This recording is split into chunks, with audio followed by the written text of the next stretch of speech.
लीला रचने में तो नटखट लड्डू गोपाल का कोई जवाब नहीं। लड्डू गोपाल अपने भक्तों के साथ बहुत खुश रहते हैं और उन्हें खुशियां देते भी हैं। ऐसी ही कहानी है यशोदा और नंद की, जिनकी खुशियों के लिए लड्डू गोपाल को एक साधारण बालक का रूप धरकर आना पड़ा और स्कूल भी जाना पड़ा। गोकुल गांव में यशोदा और नंद रहते थे। दोनों की शादी को 4 साल बीत गए थे, लेकिन उनकी कोई संतान नहीं थी। यशोदा और नंद दोनों लड्डू गोपाल के परम भक्त थे। वे रोज अपने घर में लड्डू गोपाल को स्नान कराते, उन्हें तैयार करते, भोग लगाते और उनकी पूजा करते। नंद गांव के मुखिया जी के खेतों में काम करता था। नंद के काम पर जाने के बाद यशोदा का सारा समय लड्डू गोपाल के साथ बीतता। वो उनके साथ खेलती, उनके लिए तरह तरह के पकवान बनाती और उन्हें खिलाती। खाओ खाओ न मेरे लड्डू गोपाल, आज मैंने आपके लिए खीर पूरी बनाई है। आपको खीर पसंद है ना? लो खा लो। कल मैं आपके लिए अपने हाथों से ताजे ताजे मक्खन निकालूंगी और आपको मक्खन का भोग लगाऊंगी। मक्खन का नाम सुनते ही लड्डू गोपाल ने सारी खीर झटपट खा ली। यशोदा जब अपने हाथ में खीर लेकर लड्डू गोपाल के मुंह के पास ले जाती तो खीर अपने आप कहीं गायब हो जाती। यशोदा ने देखा कि लड्डू गोपाल के मुंह में खीर लगी हुई थी। इसी तरह यशोदा लड्डू गोपाल को जो भी खिलाती वे बड़े प्यार से खा लेते थे। मेरे लड्डू गोपाल, क्या तुम नहीं चाहते कि हमारे आंगन में सचमुच का लड्डू गोपाल खेले? मेरी सूनी गोद कब भरेगी? बोलो, तुम तो मेरे बेटे हो ही।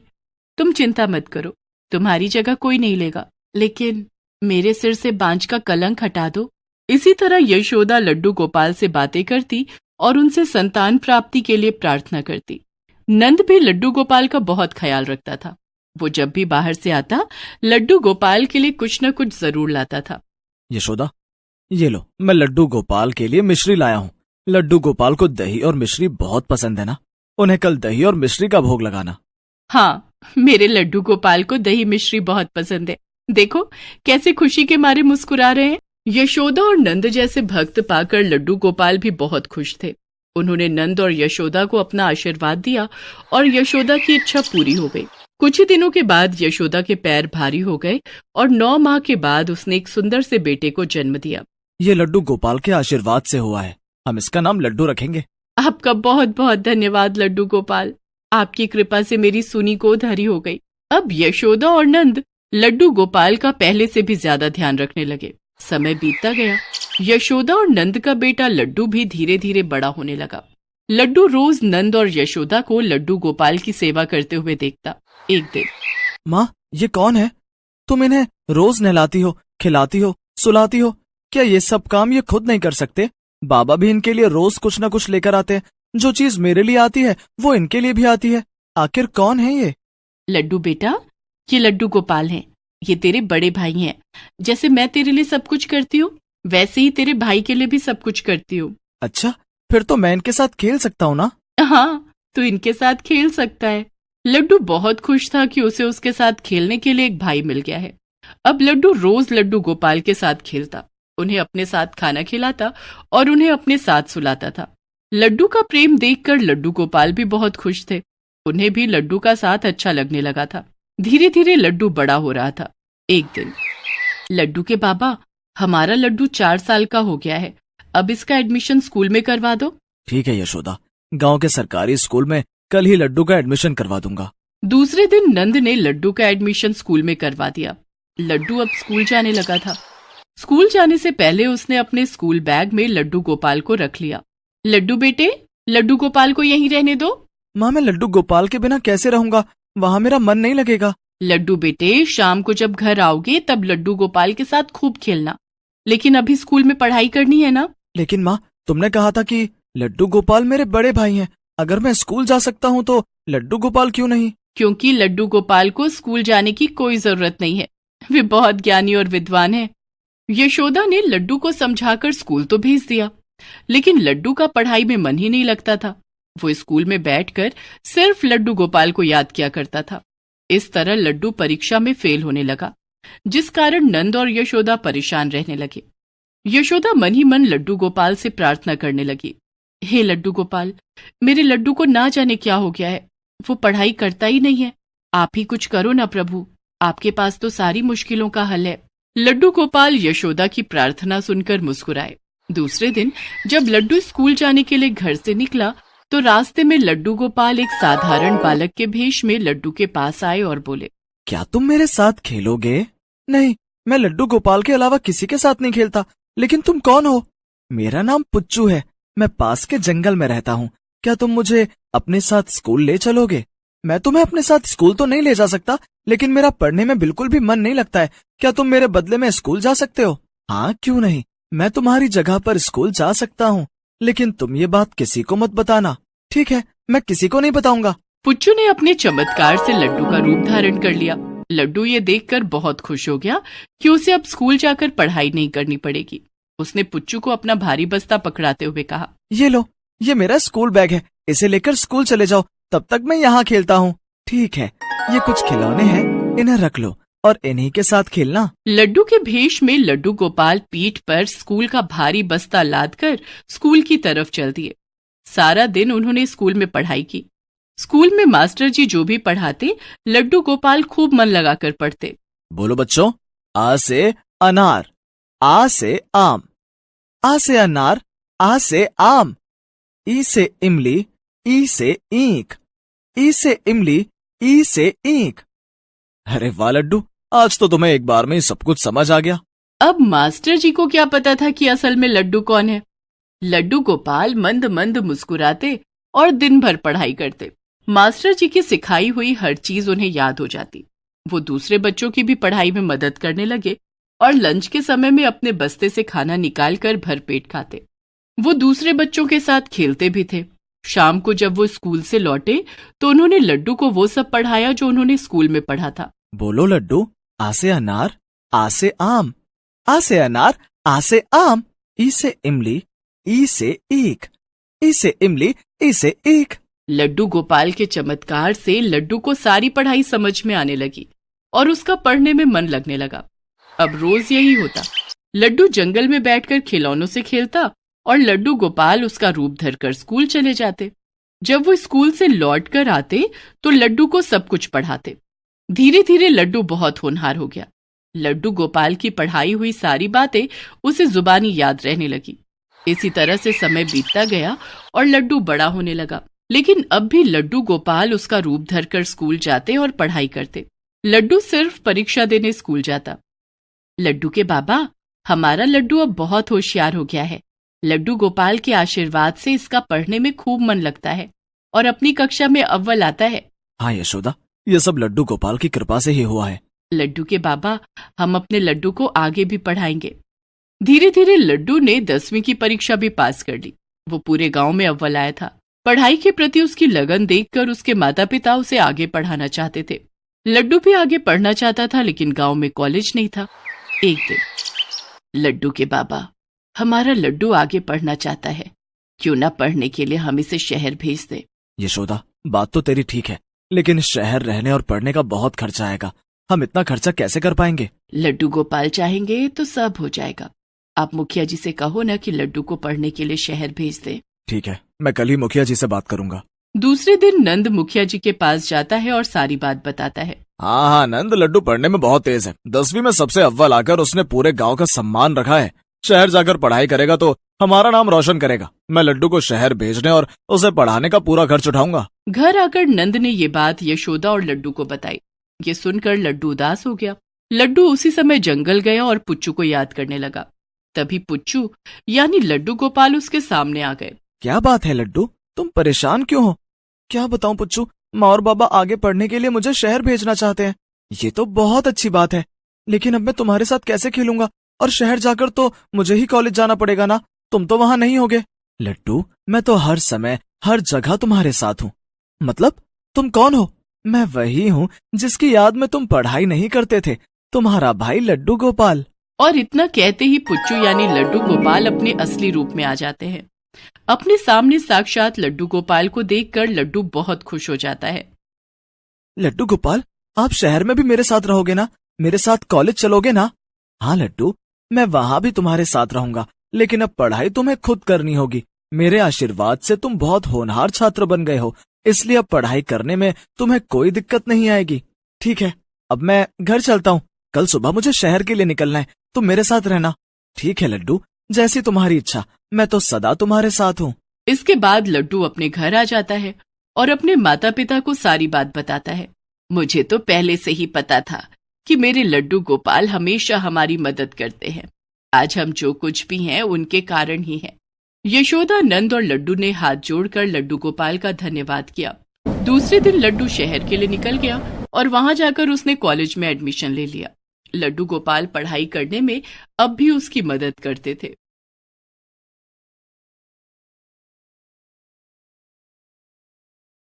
मम्मी चलो ना, आपको और कितना मेकअप करना है अभी?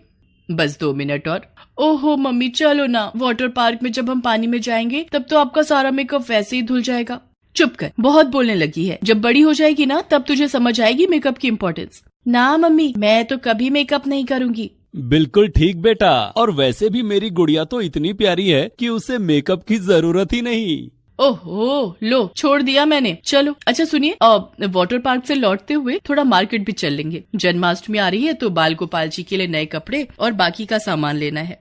बाकी का सारा सामान खरीद लेना मम्मी, लेकिन बाल गोपाल जी के कपड़े मत लेना। अरे पर ऐसा क्यों बेटा? जन्माष्टमी पर तो बाल गोपाल जी को नए कपड़े ही पहनाते हैं ना। हाँ मम्मी, पर इस बार भी बाल गोपाल नए ही कपड़े पहनेंगे, लेकिन मार्केट से खरीदे हुए नहीं। आप भूल गयी, इस बार तो हम बाल गोपाल के कपड़े खुद बनाने वाले थे ना। अरे हाँ, ऐसा सोचा तो था, पर बेटा टाइम निकालना थोड़ा मुश्किल है। कुछ मुश्किल नहीं है मम्मी, आप बस मुझे बता देना कि कैसे करना है, कपड़े मैं ही बनाऊंगी। अरे बाबा, जो करना है वो लौट कर लेना। अब चलें। और इसी के साथ मीरा और उसके माता पिता घर से चल पड़े। वो सभी वीकेंड पर वाटर पार्क घूमने जा रहे थे। मीरा बहुत एक्साइटेड थी, लेकिन ये एक्साइटमेंट वाटर पार्क जाने से ज्यादा किसी और बात को लेकर थी। मम्मी देखो, मैं बाल गोपाल जी को अपने साथ ले आई हूँ। हम लौटते हुए मार्केट से इनकी ड्रेस के लिए सब कुछ खरीद लेंगे। हम रेड कलर का कपड़ा खरीदेंगे और उस पर गोल्डन लेस लगाएंगे। और मैंने सोचा है कि मैं बाल गोपाल जी के लिए मोतियों की माला भी अपने हाथों से बनाऊंगी, तो उसके लिए कलरफुल मोती भी ले लेंगे। और हाँ, बाल गोपाल जी के लिए नई बांसुरी और मोर पंख भी तो चाहिए होंगे ना। हाँ हाँ, सब लेंगे बेटा, पर अभी तुम ये सब क्यों सोच रही हो? हम वाटर पार्क जा रहे हैं, तुम वहाँ जाने के लिए एक्साइटेड नहीं हो क्या? ऐसा नहीं है पापा, लेकिन बाल गोपाल जी का बर्थडे आ रहा है और वो तो सबसे इम्पोर्टेंट है ना। चलो भाई, आ गए वाटर पार्क। तुम दोनों गेट की तरफ चलो, मैं जल्दी से टिकट्स लेकर आता हूँ। मीरा ने अपनी फैमिली के साथ वाटर पार्क में खूब एंजॉय किया और फिर कुछ देर बाद, मम्मी वो देखो, वो आपकी फेवरेट राइड है ना, चलो अब उसी पर चलते हैं। नहीं बेटा, वहाँ बच्चों को नहीं ले जा सकते, तो रहने दो उसे। लेकिन मम्मी आपको तो उस पर जाना था ना। ऐसा करो, आप दोनों वो राइड ले आओ, मैं यहीं पर आपका वेट कर लूंगी। नहीं बेटा, हम तुम्हें यहाँ अकेले नहीं छोड़ सकते। मैं अकेली कहाँ हूँ मम्मी, मेरे बाल गोपाल तो है मेरे साथ। कविता, जब यहाँ आई ही है तो फिर दिल खोल कर मजे कर लो, फिर ना जाने कब मौका मिले। अच्छा ठीक है, पर मीरा तुम यहीं पर रहना, हमारे ठीक सामने। यहाँ से कहीं मत जाना तुम, ओके? हाँ मम्मी, आप जाओ पापा के साथ। इसके बाद कविता और सुनील राइड के लिए चले गए और मीरा वहीं पड़ी एक बेंच पर बैठकर अपने बाल गोपाल को निहारने लगी। उसे इस बात का जरा भी अंदाजा नहीं था कि अगले ही पल सब कुछ बदलने वाला था। सुनील और कविता एक बहुत ही बड़े झूले पर राइड ले रहे थे, जिसका संतुलन अचानक ही बिगड़ गया। झूला काफी जोर से हिलने लगा। उस वक्त सुनील और कविता काफी ऊंचाई पर थे, जहाँ से वो सीधे जमीन पर आ गिरे। मीरा को जब तक इस सब का पता चला, सब कुछ खत्म हो चुका था। उसके मम्मी पापा का साथ उससे हमेशा के लिए छूट चुका था। एक ही पल में मीरा अनाथ हो चुकी थी। इस हादसे के बाद पुलिस ने मीरा को उसके चाचा चाची के सुपुर्द कर दिया और यहीं से मीरा के लिए मुश्किलों का दौर शुरू हो गया। ए महारानी, सारा दिन ऐसे ही बैठी रहेगी या कुछ काम भी करेगी? मैं तो तंग आ गई हूँ इस आलसी लड़की से। जाकर रसोई में सारे बर्तन धो और फिर हम सबके बिस्तर भी लगा। चल उठ जल्दी से। हाँ चाची, मैं करती हूँ। अब चाची, जन्माष्टमी आने वाली है। तो तुझे उससे क्या करना है? मम्मी और मैं बाल गोपाल जी के लिए नए कपड़े बनाने वाले थे अपने हाथों से। हाँ तो अब ना तो तेरी मम्मी जिंदा है और ना ही मेरे पास इतना फालतू टाइम है, समझी? काम से बचने के बहाने मत बना और जाकर वो कर जो कहा मैंने। मीरा का घर और बाकी सब कुछ उसके चाचा यानी सुनील के छोटे भाई ने हथिया लिया, लेकिन फिर भी वो और उसकी पत्नी मीरा से बिल्कुल भी अच्छा व्यवहार नहीं करते थे। मीरा उनके लिए एक नौकरानी से बढ़कर और कुछ नहीं थी। मासूम मीरा ने सब कुछ बर्दाश्त किया, लेकिन अपने बाल गोपाल के लिए उसे कुछ तो करना ही था। अरे ये दुपट्टा, ये किससे पूछकर उठाया तूने और क्या कर रही है तू इसके साथ? चाची, मैं इससे बाल गोपाल जी के लिए नए कपड़े बना रही हूँ। क्या? तेरी इतनी हिम्मत? ये दुपट्टा मैं अपने लिए खरीद कर लाई थी और तूने इसका ये हाल कर दिया। ठहर जा, आज मैं तेरा दिमाग ठिकाने पर लेकर ही आती हूँ। इतना कहकर मीरा की चाची रसोई की तरफ गई और वहाँ से एक मोटा बेलन लेकर बाहर आई। वो बहुत गुस्से में थी। वो उस बेलन से मीरा को मारने वाली थी, लेकिन वो ऐसा कर पाती उससे पहले ही मीरा रोती हुई घर से बाहर निकल गई। ये सब क्या हो गया मम्मी पापा? अब क्यों चले गए मुझे छोड़कर? बाल गोपाल जी, अब क्या होगा? हम कहाँ जाएंगे? मीरा अपने बाल गोपाल के साथ सारा दिन इधर उधर भटकती रही और फिर रात को वो फुटपाथ पर ही सो गई। सुबह आँख खुली तो भूख के मारे मीरा का बुरा हाल था। मीरा फिर चल पड़ी। मार्केट में एक से एक खाने की चीजें दिख रही थी, लेकिन मीरा के पास उन्हें खरीदने के लिए पैसे ही नहीं थे। तभी अचानक एक आदमी मीरा के पास आया और उससे बोला, ए लड़की, क्या कर रही है यहाँ पर? चल हट यहाँ से, ग्राहकों के लिए रास्ता छोड़। अंकल मैं हट जाऊंगी, पर प्लीज कुछ खाने को दे दो, बहुत भूख लगी है। ऐसे मुफ्त में कुछ नहीं मिलेगा। खाना चाहिए तो तुझे काम करना होगा। हाँ अंकल, आप बताओ ना क्या काम करना होगा मुझे? मेरे होटल में झाड़ू पोछा करना होगा और बर्तन भी धोने होंगे, लेकिन इसके बदले में मैं तुझे पैसे नहीं दूंगा। हाँ, पेट भर के खाना खिला दिया करूंगा, वो भी रोज। मीरा छोटी भी थी और मासूम भी, इसीलिए उसने एक बार भी नहीं सोचा और उस आदमी की बात तुरंत मान ली। उस आदमी का नाम राम किशोर था। वो एक होटल चलाता था। उसने बड़ी ही चालाकी से मीरा को काम पर रख लिया, और वो भी सिर्फ 3 वक्त के खाने के बदले। लेकिन मीरा इसमें भी खुश थी। वो सारा दिन राम किशोर के होटल में काम करती और फिर होटल के बाहर ही फुटपाथ पर सो जाती। इतने मुश्किल हालात में भी मीरा ने बाल गोपाल का साथ नहीं छोड़ा और बाल गोपाल ने भी मीरा को थामे रखा। अंकल, कल जन्माष्टमी है, मुझे अपने बाल गोपाल जी के लिए नए कपड़े खरीदने हैं और इनकी पूजा भी करनी है और इन्हें खिलाने के लिए। अरे बस कर लड़की, तेरा खुद का तो कोई ठिकाना है नहीं और चली है बाल गोपाल को संवारने। तुझे पेट भर खाना दे रहा हूँ ना, बस उससे ज्यादा कोई उम्मीद मत करना मुझसे। मीरा उदास हो गई और जाकर बर्तन धोने लगी। तभी राम किशोर से मिलने उसका एक दोस्त वहाँ पर आया। कैसे हो राम किशोर? काम धंधा कैसा चल रहा है? ऊपर वाले का करम है भाई। और अपना सोनू, वो कैसा है अब? बस यही मत पूछो मेरे भाई, उसे जब जब देखता हूँ मेरा तो कलेजा फटने लगता है। पूरे 5 साल हो गए उसे बिस्तर पर पड़े पड़े, शरीर का कोई हिस्सा हिलने का नाम नहीं ले रहा। बड़े से बड़े डॉक्टर को दिखा लिया पर कोई फायदा नहीं हुआ। भगवान ही जाने क्या लिखा है मेरे बच्चे के नसीब में। इतना कहकर राम किशोर फूट फूट कर रोने लगा। दरअसल 5 साल पहले उसके बेटे सोनू को अचानक तेज बुखार आया और फिर उसके पूरे शरीर पर लकवा मार गया। तब से वो बिस्तर पर ही था। क्या डॉक्टर और क्या नीम हकीम, राम किशोर सब कुछ आजमा चुका था, लेकिन सोनू की हालत में बिल्कुल भी सुधार नहीं आया।